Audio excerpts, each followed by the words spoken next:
દેશભરમાં સૌ કોઈની નજર નૈઋત્યના ચોમાસા પર છે। આ ચોમાસું જે 8મી જૂન પછી મહારાષ્ટ્રમાં સ્થિર થઈ ગયું હતું તે હવે આગળ વધી ગયું છે। વાત કરીએ ગુજરાતની તો ગુજરાતમાં આજે અને આવતીકાલે મધ્ય ગુજરાત, દક્ષિણ ગુજરાત અને સૌરાષ્ટ્રમાં છૂટાછવાયા સ્થળોએ ગાજવીજ સાથે હળવાથી મધ્યમ વરસાદની આગાહી કરવામાં આવી છે।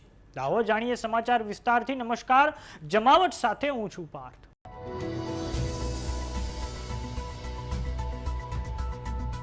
મહારાષ્ટ્રમાં સ્થિર થઈ ગયેલું નૈઋત્યનું ચોમાસું ધીમી ગતિએ આગળ વધી રહ્યું છે।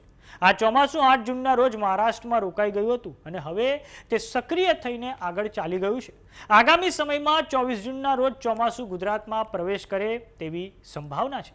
સૌપ્રથમ દર્શક મિત્રો, આપણે વિન્ડી મોડલની સમજીએ તો આ તમે દેશનો નકશો જોઈ રહ્યા છો, જેમાં આ તમે જે કોકણનો વિસ્તાર જોઈ રહ્યા છો ત્યાં હાલમાં બરાબર વરસાદ પડી રહ્યો છે ને આવનારા સમયમાં આ ચોમાસું એટલે કે 23 તારીખ પછી આ ચોમાસું ગુજરાતમાં પ્રવેશ કરે તેવી સંભાવના છે।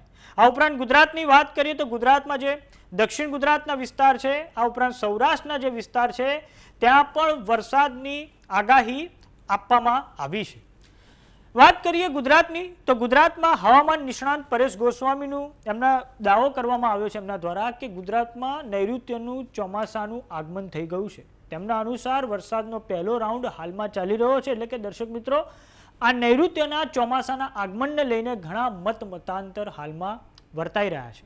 ગુજરાતમાં છેલ્લા 3 દિવસથી છૂટાછવાયા વરસાદ દક્ષિણ ગુજરાત અને સૌરાષ્ટ્રમાં પડી રહ્યા છે। આ ઉપરાંત મધ્યપ્રદેશ બોર્ડરના વિસ્તારોમાં પણ વરસાદ પડી રહ્યો છે અને અનેક જગ્યાએ 5 થી 6 ઇંચ જેટલા વરસાદ પડ્યા છે। સૌરાષ્ટ્રમાં અમરેલી અને ભાવનગરમાં પણ સારો એવો વરસાદ પડ્યો છે। ચોમાસાનો બીજો રાઉન્ડ આવશે 22 થી 25 જૂનની વચ્ચે, જે ગુજરાતમાં સૌરાષ્ટ્ર, દક્ષિણ ગુજરાત અને મધ્ય ગુજરાતના બાકી રહેલા ભાગોમાં વરસાદ લાવશે અને આ જ વરસાદનો ત્રીજો રાઉન્ડ આવશે 28 જૂનથી 3 જુલાઈ વચ્ચે અને આ સમયગાળા દરમિયાન ગુજરાતમાં સાર્વત્રિક વરસાદની સ્થિતિ બની શકે છે। પરંતુ આપને એ પણ જણાવી દઈએ કે હવામાન ખાતાની જે સત્તાવાર વેબસાઇટ છે તેમણે હજુ સુધી નૈઋત્યના ચોમાસાને લઈને કોઈ સત્તાવાર અપડેટ આપી નથી। હવે આપણે હવામાન ખાતાની આગાહીની મદદથી સમજીએ કે ગુજરાતમાં આજે અને આવતીકાલે વરસાદ ક્યાં પડવાનો છે। તો દર્શક મિત્રો, આ તમે સ્ક્રીન પર જોઈ રહ્યા છો, આજની 21 તારીખ છે અને આજે હવામાન ખાતાએ સૌરાષ્ટ્રમાં ભાવનગર, અમરેલી, ગીર સોમનાથ, દીવ, રાજકોટ, બોટાદમાં, મધ્ય ગુજરાતની વાત કરીએ તો ખેડા, આણંદ, પંચમહાલ, દાહોદ અને છોટાઉદેપુર માટે એમણે આગાહી કરી છે। અમદાવાદમાં પણ આજે છૂટાછવાયા સ્થળોએ ગાજવીજ સાથે હળવાથી મધ્યમ વરસાદની આગાહી કરેલી છે અને આ ઉપરાંત દક્ષિણ ગુજરાત માટે ભરૂચ, નર્મદા, સુરત, તાપી, ડાંગ, નવસારી, વલસાડ, દમણ અને દાદરાનગર હવેલી અને વડોદરા માટે હવામાન ખાતાએ આગાહી કરેલી છે।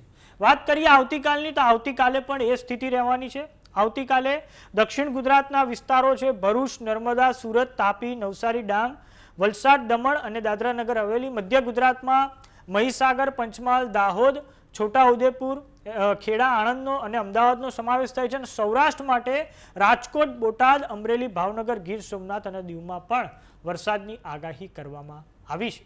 આમ બંને દિવસ આજે અને આવતીકાલે જે મધ્ય ગુજરાતના વિસ્તાર છે, દક્ષિણ ગુજરાતના વિસ્તાર છે અને સૌરાષ્ટ્રના જે વિસ્તાર છે તેમાં વરસાદ પડવાની આગાહી હવામાન ખાતા દ્વારા આપવામાં આવી છે। હવે વાત કરીએ અરબી સમુદ્રના ચોમાસાની તો આ વખતે અરબી સમુદ્રના રાજ્યોમાં જે ચોમાસાની ગતિ રહી છે તે ખૂબ નબળી રહી છે। તેનું એક કારણ છે કે પશ્ચિમ ભારતના જે સૂકા પવનો છે તે દિવાલ બનીને તેને રોકી રહ્યા હતા અને આપણા ત્યાં ચોમાસાની 2 શાખા હોય છે, એક અરબી સમુદ્રનું ચોમાસું અને એક બંગાળની ખાડીનું ચોમાસું। આ વખતે બંગાળની ખાડીનું ચોમાસું વધારે મજબૂત બનીને આગળ વધ્યું છે। તો હવામાનની દરેક અપડેટ માટે જોતા રહો જમાવટ। જો તમે અમને યુટ્યુબ પર જોઈ રહ્યા તો સબસ્ક્રાઇબ કરો, જો તમે અમને ફેસબુક પર જોઈ રહ્યા તો ફોલો કરો, વોટ્સએપ ચેનલને જોઈન કરવાનું ન ભૂલતા। નમસ્કાર।